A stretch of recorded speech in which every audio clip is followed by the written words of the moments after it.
যে আমাদের মুখ্যমন্ত্রী মমতা বন্দ্যোপাধ্যায় আমাদের প্রয়োজনগুলোকে মনে রেখে একটার পর একটা প্রকল্প, সেই প্রকল্পগুলো আজকে করছে।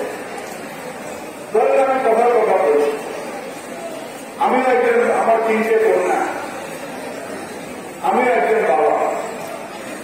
অনেক বাবা আছেন কন্যার যখন বিয়ে ঠিক হয়, কন্যা দায়গ্রস্ত বাবা, তখন সম্প্রদানের দিন আগে বাবার ঘুম চলে যায়।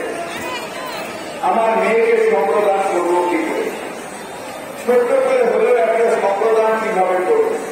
হয়তো সেই বাবা রিটায়ার কিংবা কোন সাধারণ কাজ করে যাক, আর্থিক সম্বল নেই, সে ছটফট করতে পারে তার কন্যার জন্য।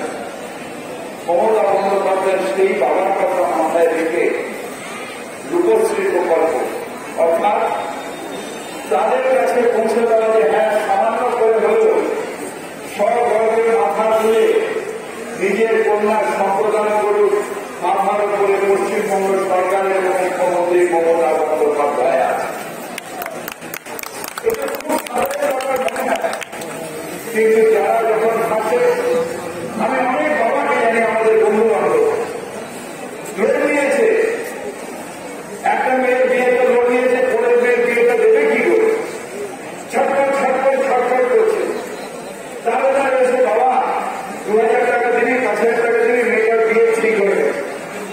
সেই বাবাদের কাছে রূপশ্রী প্রকল্প কতটা, সেই বাবার মন থেকে যদি উপলব্ধি করেন তাহলে বুঝতে পারবেন এই রূপশ্রী প্রকল্প। কন্যাশ্রী সাধারণভাবে একটা টাকা পাচ্ছি, ঠিক আছে, ব্যাংকে আসছে, কিন্তু কন্যাশ্রীতে প্রচুর এরকম মেয়ে আছে যাদের পড়াশোনা চালিয়ে যাওয়ার মতো সেই উপলব্ধি নেই। সেইখানে স্কুলে ভর্তি হলে টাকা, কলেজে ভর্তি হলে টাকা। অর্থাৎ আমি বাংলার কন্যা, আমি মাথা তুলে দাঁড়াবো, কারোর সামনে মাথা নত করবো না। আমার কাছে মমতা বন্দ্যোপাধ্যায় কন্যাশ্রী প্রকল্প আছে, তাই মাথা তুলে দাঁড়িয়ে বলবো আমি বাংলার কন্যা, আমি কন্যাশ্রী। আমরা বাংলার মানুষ, আমরা দুর্গা পুজো করি, কালী পুজো করি, সরস্বতী পুজো করি, লক্ষ্মী পুজো করি। সেই পুজো করি তার কারণ কন্যার মধ্যে দিয়েই আমরা মাতৃশক্তি দেখতে পারি। সেই কন্যা শিক্ষিত হয়ে মাথা তুলে দাঁড়াবে, তবেই সে আমাদের দুর্গা, সে তবেই আমাদের সরস্বতী, সে আমাদের নারী। এইটা আমাদের মনে রাখতে হবে। দ্বিতীয়ত হচ্ছে, তার মধ্যে অনেক আছে, তফসিলের জন্য জয় যোগার, শিক্ষাশ্রী আছে। সবথেকে বড় এইটা আজকে যেটা করা সেটা হচ্ছে আমাদের স্বাস্থ্যসাথী। স্বাস্থ্যসাথী সাধারণভাবে দেখতে গেলে একটা কার্ড আছে, কিন্তু যখন বাড়িতে কেউ অসুস্থ হয় আর সরকারি হাসপাতালে সেই চিকিৎসাটা হয় না বা বেড পাওয়া যায় না, আমি এই পাশেই বসি, রোজ কম করে 10টা লোক আমার কাছে আসে, দাদা পিজিতে বেডটা পাচ্ছি না, আমার হার্টের অপারেশন হবে, কিছুতেই পিজিতে বেড পাচ্ছি না, একটু রবীন্দ্রনাথ করে করে দাও। আমরা রবীন্দ্রনাথ করে ফোন করে দিই না, বলে 2.5 লাখ টাকার প্যাকেজ।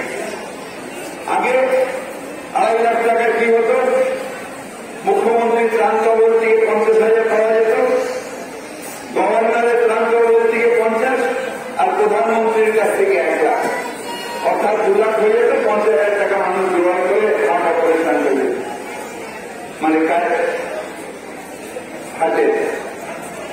আজকে গভর্নর সাহেব পয়সা দেন না, আসার পরে রাজনীতি করছেন। এখন আর গভর্নর ত্রাণ তহবিল থেকে আমার কাছে 100 টাকা এরকম আমরা করে পাঠিয়েছি, 1 টাকাও আসে, শুধু মুখ্যমন্ত্রীর 50,000 আসে, আর সেই লোকটার উপর 2 লাখ টাকা পড়ে।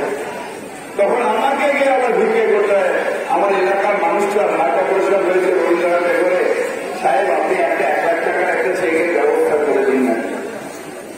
অর্থাৎ বাড়িতে কেউ অসুস্থ হলে তার মনের মধ্যে যে উঠবে যে আমার সেই পরিবারের লোকটা কি করে সুস্থ করবো, সেই চিন্তা করতে করতে সেই লোকটার আবার হার্ট অ্যাটাক হয়ে যায়।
কার্ডটা থাকার অর্থ হচ্ছে আমি নিশ্চিন্তে বাড়িতে ঘুমোতে পারবো। আমার কাছে অপারেশন বলবে, আরে স্বাস্থ্যসাথী তো হাসপাতাল নেবে না, ওই কার্ডটা নিয়ে কি করবে? আরে হাসপাতাল নেবে না, হাসপাতালে যাওয়ার ক্ষমতা নেই। স্বাস্থ্যসাথীর সাথে একটা বই দেওয়া হয়েছে তাদের সাথে, সেই বইয়ের কোন কোন হাসপাতাল আছে সেটা লেখা আছে, আর তাদের পেছনে একটা নম্বর আছে। সেই হাসপাতাল যে স্বাস্থ্যসাথী কার্ড নেবে না, ওইখানে দাঁড়িয়ে এই টোল ফ্রি নম্বরে ফোন করুন আর বলুন এই হাসপাতাল আমার কার্ড নিচ্ছে না, হেলথ কমিশন সেই হাসপাতালের লাইসেন্সটা ক্যান্সেল করবে। যখন সবার স্বাস্থ্যসাথী কার্ড হয়ে যাবে তখন হাসপাতাল তো রোগী পাবে না স্বাস্থ্যসাথী ছাড়া, কারণ সবাই তো স্বাস্থ্যসাথী কার্ড নিয়ে যাবে। অর্থাৎ সব হাসপাতাল, সে এই কল্পনা সিংহই হোক, নেতাজি হোক, ক্যালকাটা হোক, কোঠারি হোক, এখন আমাদের দিকে ভয় লাগে, বাবা কোঠারিতে পুরো 7 লাখ টাকা খরচা হয়ে যাবে। ক্যালকাটা হসপিটাল রুট বাবা শুনলে কেটে বেঁধে দুর্দুর কুদ্দুস করে।